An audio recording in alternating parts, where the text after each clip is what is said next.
আসসালামু আলাইকুম, কেমন আছেন সবাই? আশা করি সবাই ভালো আছেন। আমরা যারা সৌদি আরবে আছি,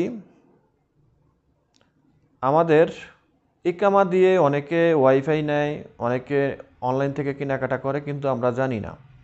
এরকম প্রশ্ন ভাই আমার কাছে প্রতিদিন, কারণ এই বিষয় নিয়ে যেহেতু আমি অনেক ভিডিও দিয়েছিলাম, তো আমার কাছে প্রতিদিন প্রচুর পরিমাণে ভয়েস আসে যে ভাই আমার নামে কে বা কাহারা ওয়াইফাই নিছে, কে বা কাহারা আমার নামে অনলাইন থেকে মোবাইল কিনছে, আইফোন কিনছে, কম্পিউটার কিনছে, ওইটা কিনছে, সেটা কিনছে, নানাটা কিনছে। নান্দিবাসীর কথা, একই কথার প্রশ্নের উত্তর আর দিতে দিতে আর ভালো লাগে না।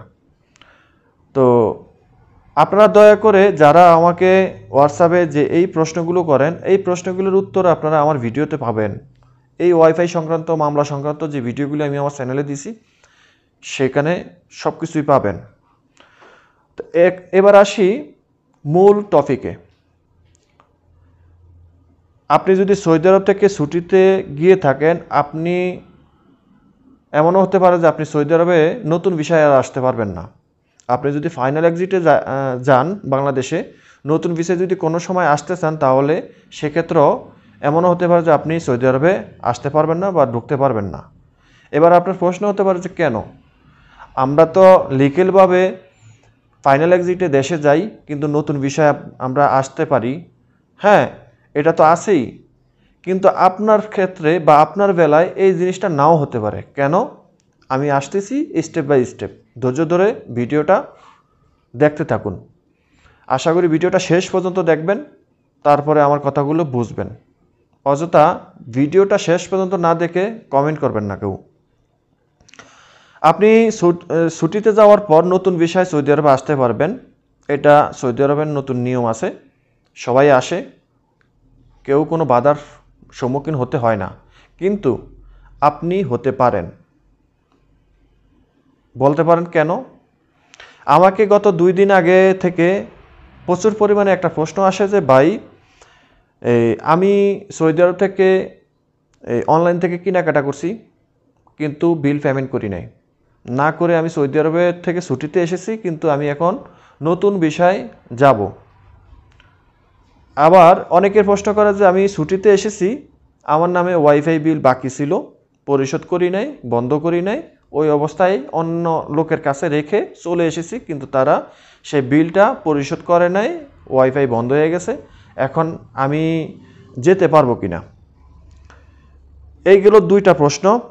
আর সবচাইতে আসল প্রশ্ন যেটা, সেটা হলো রিসেন্টলি গত 2 দিন আগে আমাকে এক ভাই বলছিলেন যে ভাই আমি তো ছুটিতে এসেছি, আমি সৌদি আরবের এয়ারপোর্ট থেকে ফেরত এসেছি, ছুটির মেয়াদ শেষ, ইকামার মেয়াদ শেষ, তারপরেও 5 থেকে 6 মাস পর আমি নতুন ভিসায় সৌদি আরবে গেছিলাম, কিন্তু আমাকে জেদ্দা এয়ারপোর্ট থেকে আমাকে রিটার্ন পাঠায়।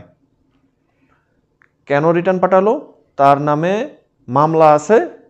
মামলাটা কিসের? সেটা হলো ওয়াইফাই বিল সংক্রান্ত। ওয়াইফাই বিল তার নামে 2750 রিয়াল বাকি ছিল, যার কারণে তার নামে যে রেস্ট্রিকশনটা আছে সেটা আউটসাইড থেকে ইনসাইডে আসা নিষিদ্ধ করে রাখছে।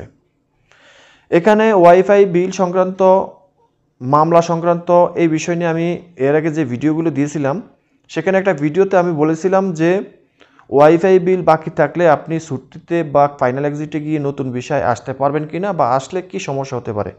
সেখানে আমি বলেছিলাম যে সৌদি আরবে আসার পর আপনার ইকামা হবে না। নতুন ভিসায় নতুন কোম্পানিতে আসলে আপনার বিরুদ্ধে যদি মামলা হয়ে যায়, যদি একবার হয়ে যায়, আপনি দেশে গেছেন কিন্তু পরবর্তীতে আপনার নামে মামলা হয়েছে, কিন্তু এরপরে আপনি নতুন ভিসায় সৌদি আরবে এসেছেন, কিন্তু আপনি ইকামা বানাতে পারবেন না। কারণ এরকম ঘটনা কয়েকটা লোকের সাথে ঘটেছিল, আমার সাথে যোগাযোগ করছে, ফোনে কথা বলছে, ভয়েসে কথা বলছে। তারপর আমি ভাবলাম যে আসলে এই জিনিসটা আমার প্রবাসী ভাইদেরকে জানানো দরকার। কারণ সৌদি আরবে আমার নামে 2-3টা ওয়াইফাই আমি জানি না, বা আমার নামে এই অনলাইন থেকে মোবাইল কম্পিউটার কিনা হয়েছে কে বা কারা আমি জানি না। হ্যাঁ, ধোঁকাবাজি দেওয়া এই কাজগুলো করছে, কিন্তু আমি জানি না। কিন্তু আমি তো ঠিকই সৌদি আরব থেকে ছুটিতে গেছি বা ফাইনাল এক্সিটে গেছি, নতুন বিষয়ে এসেছি। এখন আসার পর আমারই কাম হচ্ছে না, এই বিষয়টা নিয়ে কিন্তু আমি ওই ভিডিওতে দিছিলাম। তো যাই হোক, এই যে আপনি ছুটিতে যাওয়ার পর কেন আসতে পারবেন না, আমি আশা করি মোটামুটি অনেকটাই বুঝে গেছেন।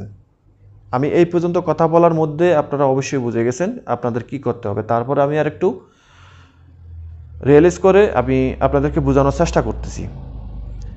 আপনি যদি সৌদি আরব থেকে ছুটিতে যাওয়ার চিন্তা ভাবনা করেন, কিংবা আপনি যদি ফাইনাল এক্সিটে যাওয়ার চিন্তা ভাবনা করেন, এরপর আপনি যদি সৌদি আরবে আবার নতুন ভিসায় আসার চিন্তা ভাবনা করে থাকেন, তাহলে আমি আপনাদেরকে অনুরোধ করে বলবো যে আপনি অবশ্যই সৌদি আরব থেকে যাওয়ার আগে আপনার নামে কোনো ধরনের ওয়াইফাই বিল বা ওয়াইফাই আছে কিনা, কিংবা অনলাইন থেকে কেউ আপনাকে ধোঁকা দিয়ে আপনার নামে কোনো কিছু কেনাকাটা করছে কিনা এবং সেই বিল পেমেন্ট না করার কারণে আপনার বিরুদ্ধে মামলা হয়েছে কিনা, এই বিষয়গুলো অবশ্যই মামলা হলে আপনি যেতে পারবেন না, কিন্তু মামলা হওয়ার আগে তো আপনি যেতে পারবেন, এটা 100% শিওর। ঠিক আছে, সেটা আপনি নিজেও ইচ্ছাকৃতভাবে যেতে পারবেন, বা আপনার অজান্তে যদি কোনো বিল বাকি থাকে, এখনও মামলা হয় নাই, ট্রাভেল রেস্ট্রিকশন আসে নাই, সেক্ষেত্রে আপনি যেতে পারবেন 100% শিওর, এতে কোনো ভুল নেই। কিন্তু মামলা হয়ে গেলে আর আপনি যেতে পারবেন না। এখন কথা হলো যে আপনি অবশ্যই এই বিষয়গুলো চিন্তা ভাবনা করে চেক করে, ঠিক আছে, তারপরে সৌদি আরব ত্যাগ করবেন। যদি মনে করেন যে আপনার বিরুদ্ধে বা আপনার নামে কোনো এই বিল বাকি আছে, ওয়াইফাই সংক্রান্ত হোক কিংবা অনলাইনে কেনাকাটার সংক্রান্ত হোক, এই ধরনের কোনো যদি বিল বাকি থাকে আপনার অজান্তে, তাহলে সেগুলা সমস্যা সমাধান করে তারপরে সৌদি আরব ত্যাগ করবেন, যদি আপনি রিটার্ন সৌদি আরবে আসার নিয়ত থাকে নতুন ভিসায়। তো এই হলো বিষয়টা।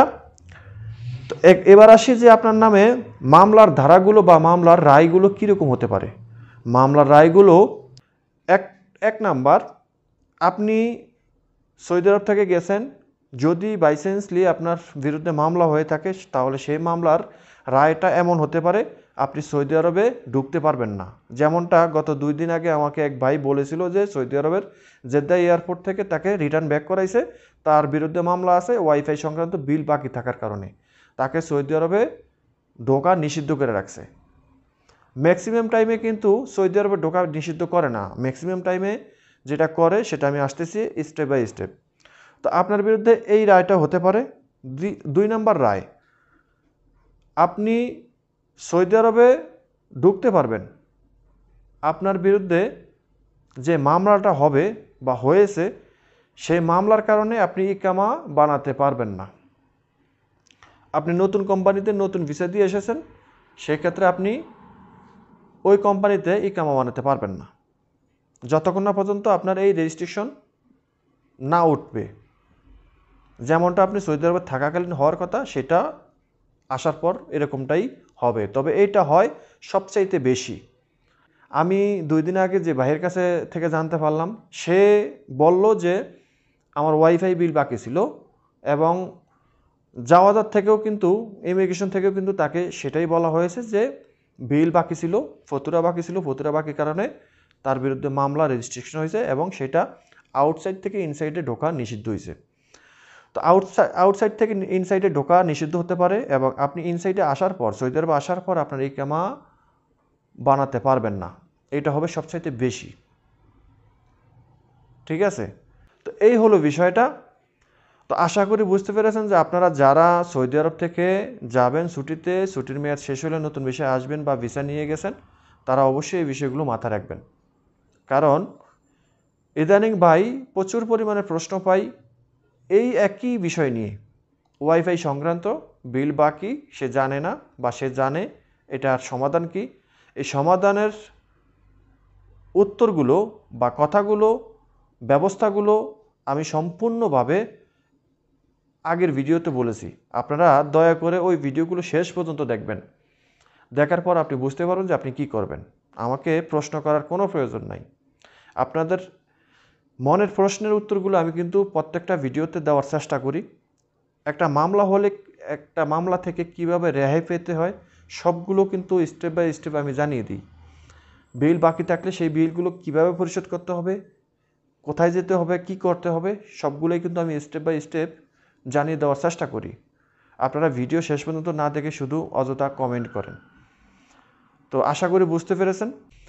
তো সবাই ভালো থাকবেন, দেখা হবে অন্য কোনো ভিডিওতে। আর যদি চ্যানেলে নতুন হয়ে থাকেন, চ্যানেলে সাবস্ক্রাইব করে পাশে থাকা বেল আইকনটা অন করে দিবেন। আল্লাহ হাফেজ।